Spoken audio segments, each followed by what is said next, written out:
Fala galera, tudo bem com vocês? Hoje iremos contar um pouco a história do Brasil desde o período colonial até os dias atuais. Bora lá?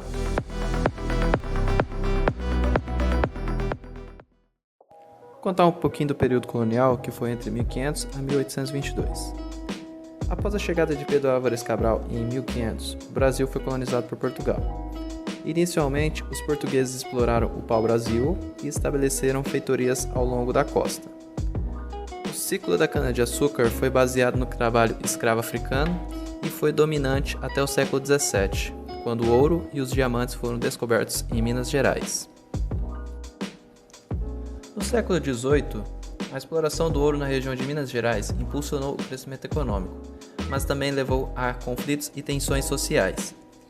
Em 1808, a família real portuguesa fugiu para o Brasil para escapar das invasões napoleônicas, elevando o país a uma posição de destaque no Império Português.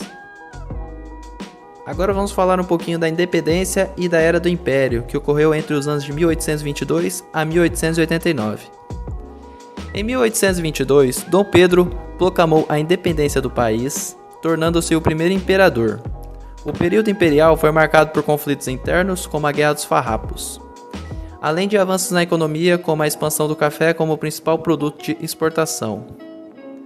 A abolição de escravidão em 1888 foi um marco crucial, seguido pela proclamação da República em 1889, que encerrou o regime imperial e estabeleceu um governo republicano.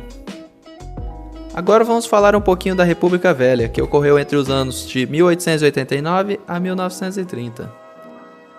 A República Velha, também conhecida como a Primeira República, foi o período inicial da história republicana do Brasil, estendendo-se de 1889 a 1930.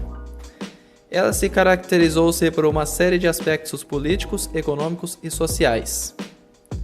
O regime monárquico foi derrubado em 15 de novembro de 1889, substituído por uma república liderada por membros da elite militar e civil. Entre os anos de 1889 e 1894, ocorreu a República da Espada. Essa fase foi marcada pela liderança de dois presidentes militares, Teodoro da Fonseca e Floriano Peixoto. Entre os anos de 1894 e 1930, ocorreu a política do café com leite. Surgiu um sistema político conhecido como a Política dos Governadores, baseado em um acordo entre as oligarquias de São Paulo, representando o café, e os de Minas Gerais, representando o leite. Essas oligarquias dominavam a política nacional, alternando-se no poder. O sistema político era fortemente influenciado pelos coronéis, líderes regionais que controlavam o voto dos eleitores por meio de práticas abusivas, como o voto do cabresto. Surgiram também os movimentos de oposição e os movimentos contestatórios, como o tenentismo, liderado por oficiais jovens do exército que buscavam reformas políticas e sociais, e os movimentos sociais de trabalhadores urbanos e rurais. Nessa época também, o Brasil enfrentou diversas crises econômicas, principalmente relacionadas à queda do preço do café e à dependência econômica em relação às exportações agrícolas. Pessoal, a República Velha foi caracterizada pelos domínios políticos das elites agrárias, conhecida como os coronéis, e pela política do café com leite, onde São Paulo e Minas Gerais se revezavam no poder. Esse período viu a industrialização incipiente e a urbanização crescente, mas também foi marcado por fraudes eleitorais e revoltas populares. Agora vamos falar um pouco da Era Vargas, que ocorreu entre os anos de 1930 a 1945. Getúlio Vargas assumiu o poder em 1930 após um golpe de Estado que o derrubou o presidente eleito. Ele inicialmente governou como chefe provisório e mais tarde como presidente. Seu governo implementou reformas trabalhistas, criou leis sociais e promoveu a industrialização do país. Em 1930, Vargas instaurou o novo Estado, um regime ditatorial que durou até 1945. Durante esse período, foram suprimidas as liberdades democráticas e implantada uma estrutura de partido único, o que fortaleceu o controle do governo sobre a sociedade. Vargas foi deposto em 1945 e mais voltou ao poder democraticamente em 1951, antes de se suicidar em 1954. Agora nós vamos falar um pouco da ditadura militar, que ocorreu entre 1964 a 1985. Em 31 de março de 1964, militares brasileiros, com apoio de setores civis conservadores, depuseram o presidente João Goulart, acusado de ser comunista. Esse golpe marcou o início da ditadura militar no Brasil. O regime militar promoveu um desenvolvimento econômico acelerado, mas também reprimiu brutalmente a dissidência política e os movimentos sociais. O regime militar impôs uma rígida censura à imprensa, controlando a divulgação de informações e reprimindo qualquer crítica ao governo. Sob o governo militar, o Brasil experimentou um período de crescimento econômico, impulsionando principalmente pela industrialização e pelo desenvolvimento de grandes projetos de infraestrutura. No entanto, esse crescimento muitas vezes beneficiou uma pequena elite, enquanto a desigualdade social persistiu. Em 1985, o regime militar chegou ao fim, com a posse do presidente civil José Sarney.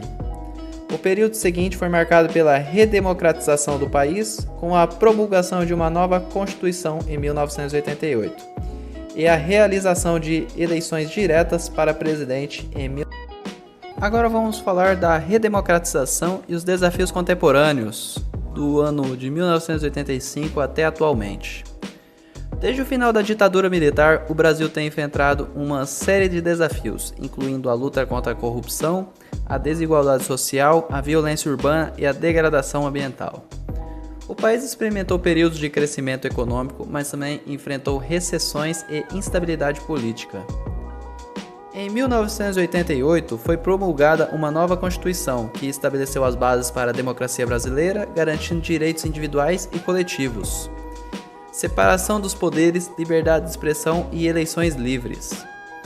Nos últimos anos, questões como mudanças climáticas, proteção ambiental e direitos indígenas tornaram-se cada vez mais importantes. Em 1989, o Brasil realizou eleições presidenciais pela primeira vez, permitindo que os cidadãos escolhessem seus líderes sem interferência militar. Apesar de desafios políticos como impeachments de presidentes e escândalos de corrupção, o Brasil conseguiu manter a estabilidade democrática ao longo dessas décadas, com a alternância de poder entre os diferentes partidos políticos. Durante esse período, houve avanços significativos na redução da pobreza e na promoção da inclusão social, como políticas públicas voltadas para a educação, saúde e assistência social. O Brasil experimentou períodos de crescimento econômico, mas também enfrentou crises como a hiperinflação nos anos de 1980 e 1990 e a recessão econômica recente. No entanto, políticas de estabilização econômica foram implantadas para enfrentar essas crises. O Brasil conquistou avanços significativos em áreas como educação, saúde e direitos humanos, mas enfrenta desafios persistentes como a desigualdade social, a violência urbana e a corrupção. Até os dias atuais, o Brasil continua a enfrentar desafios complexos, mas também possui um enorme potencial humano, econômico e natural para alcançar um futuro próspero e sustentável. O país está em constante evolução, moldando a sua própria narrativa e contribuindo para o panorama global. E foi isso, galera. Essa é a história do Brasil. Se gostaram, curte aí, compartilha com os amigos. Deixe nos comentários também ideias para vídeos, tá bom? Forte abraço, até mais.